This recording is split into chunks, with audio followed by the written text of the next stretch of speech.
Today we're going to install a voltage monitor surge protector disconnect on our outdoor unit. We're doing a heat pump, so we want to install this in the right location with the right wiring in mind. So we're going to go ahead and dive into this thing.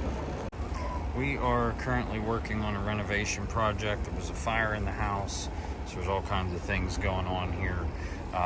And so we installed the Bosch heat pump, and we have the disconnect up here that we're going to install over here on the brick.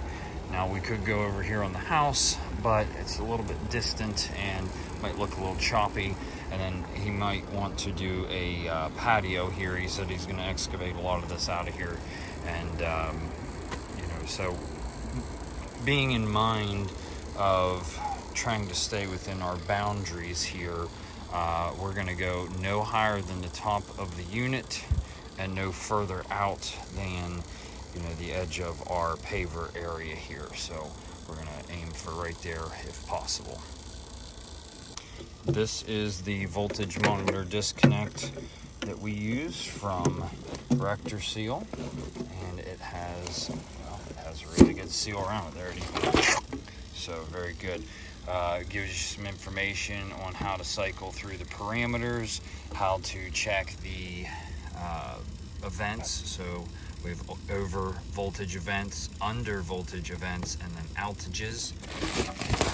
We have a surge protector, the voltage monitor itself, and then a shutoff over here. These are pre-wired, which is kind of nice, that you can just buzz along. Input here, output here, ground bar, and off you go. It does give you these little brackets in case you, for some reason, don't want to drill through the back or shouldn't drill through the back. You can mount those back here, and it gives you a little tab that sticks out the side here like that. So those are handy, and it gives you the Allen key so that you can torque things down right here. And then this nice little snaps on there like that. So we're going to go ahead and get into this. So we're going to be aiming no higher than the top of the unit and wind up close to the edge of our paver area. We still need to be able to swing the door, so that's good. So we're going to be somewhere in there.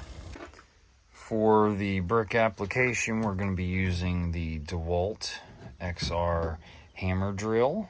This is not just your plain chuck drill like we have there on the wall, but it's not the Ultra SDS Max. This is the SDS Plus, I think is what you would call this. We also have our bits, so we're going to grab the old 3/16 here.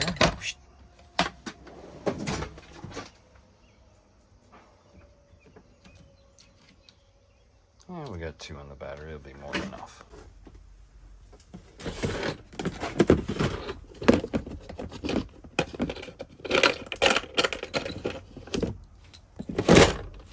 Because we're going into the brick, I'm not going to get carried away with a bunch of fasteners.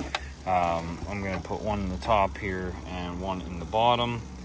And so the easiest way I've found, this is a box that you pretty much drill it to fit, whatever application you want. If you want to come in the side, the top, the back, however you want to do it, it gives you the option to just drill it wherever you want. So with that being said, I'm going to drill 2 holes here and here, pre-drill them before I mount up onto the brick. We're just going to turn the drill just to burn through it.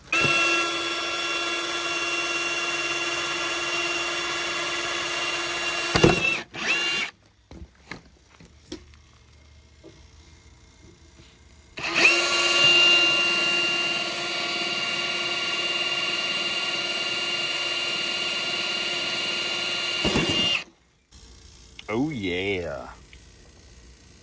Remember, when you're running a hammer drill, let the hammer do the work. Don't lean on the thing so hard that you plow through the house. Let the drill do the work.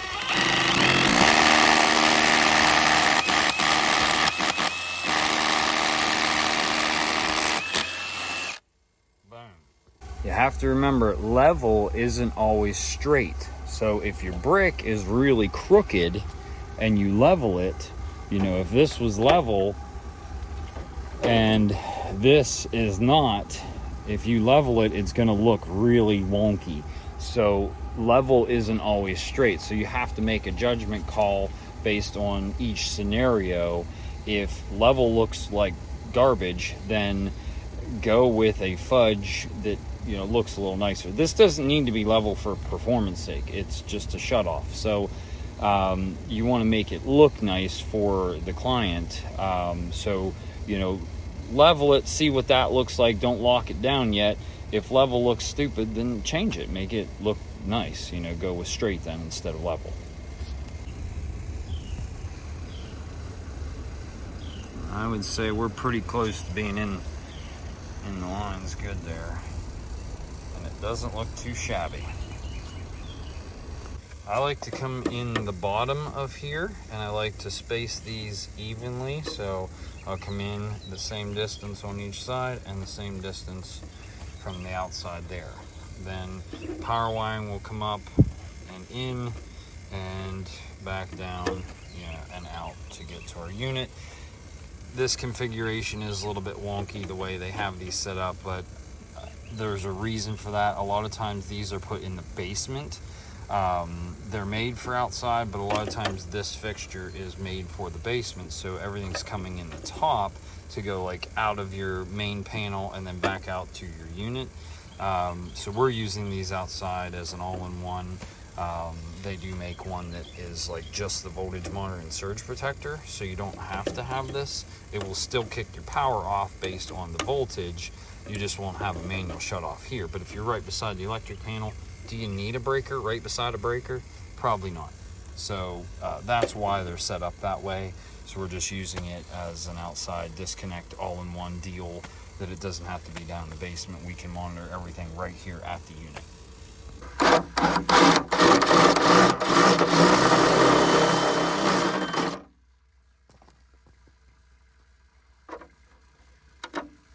For this application, we call for a 50 amp breaker, and so we're running 6 wire. This is 6.2 with ground. Let's see if I can show you here. There's 6 wire, and we're using 3/4 liquid tight flexible conduit. Just a small tip: when you got particles in your box here and you're going to blow them out, if you blow in this side, the particles will come out this side. So blow here, it'll go there.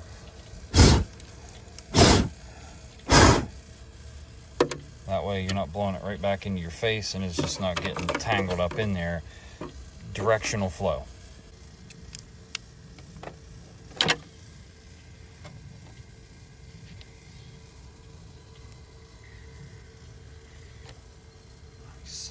I typically always do my grounds first. That way they can kind of hide in the background.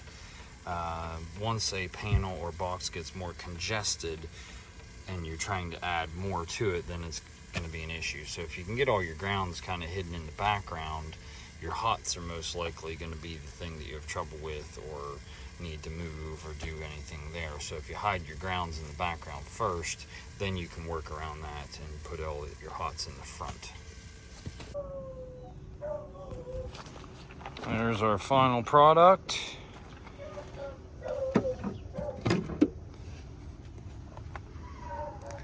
Like I said, these are technically designed for overhead application, so using it for this is a little interesting with the wiring, but you loop straight up and in, and we're as neat as expected. But yeah, grounds are hidden in the back here.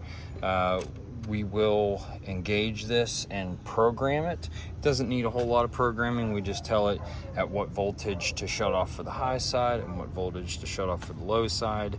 And there's some timing there. If you are in an area that browns out a lot for 5 minutes at a time, you can set a timer for, say, 10 minutes, that it'll wait 10 minutes every time the power blips, and that way it's not on off, and protects your equipment.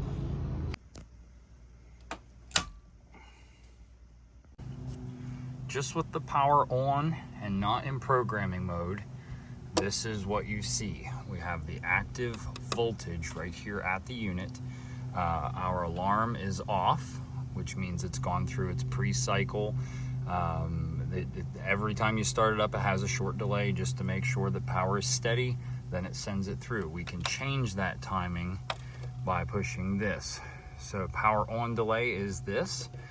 So 1 minute, 2 minute, and so on. We typically just leave a 2 minute. The next is our upper limit. This is going to be our over voltage setting. So for this, I like to bring this down, especially in this area. We don't really have too much issue, so the tighter tolerance, the better. We can always bump it up if there's a reoccurring issue. So 258 is going to be our high, since we're showing about 240. And here's our lower limit. So I'm going to bring this up as well, just to keep it a little bit tighter. We're going to go about 220. Now this is our over and under delay that allows for it to come back on after there's been an event. So this is how many seconds, this is how many seconds for it to shut off when it sees that over or under voltage. So you could just leave it at the 2 seconds. I mean, that's a pretty quick thing there. So you can go clear down to, I think, half a second, and you can even go clear up to a whole minute if you really want to. So that way, in case it's just like a soft blip, but we want it to be fairly quick, since we have a big old computer board in our outdoor unit. The next is the load restore delay. So this is the time at which it would restore after there's an event. So right now 240 seconds is 4 minutes, which is plenty, enough time to allow for anything to balance out. You can always go up if you want to. I think you can go clear up to 10 minutes on that one. The EC basically allows you to event clear, so it, like if you go to 0 and cycle through, it'll clear out the data logs, so no need to do that right now. And then the display calibration allows you to tweak your voltage reading, aside for, like, if you put your meter on here and actually test your voltage and it's off a little bit, you can recalibrate that back into line. So you can always do that. So you just push and hold it, gets out of the programming, and we're showing 239 volts and floating, and so that's right within our parameters. If we just simply push up or down, it will go into our events. So now E1 is going to be your over voltage. Anything that goes up above that and trips it, it'll save that. E2 is going to be your under voltage, and E3 is just a complete outage. I had the breaker on and off a few times, just kind of testing things in the panel, and so it shows that we have that event. So what I'll do is I'll go down through here and set that, and now I can cycle through. Everything should be 0. Yep. So all of our events are showing 0, and our active voltage is right around 239. So this thing's looking awesome. Any questions at all, give us a call, give us a like and subscribe. Thanks for watching, guys.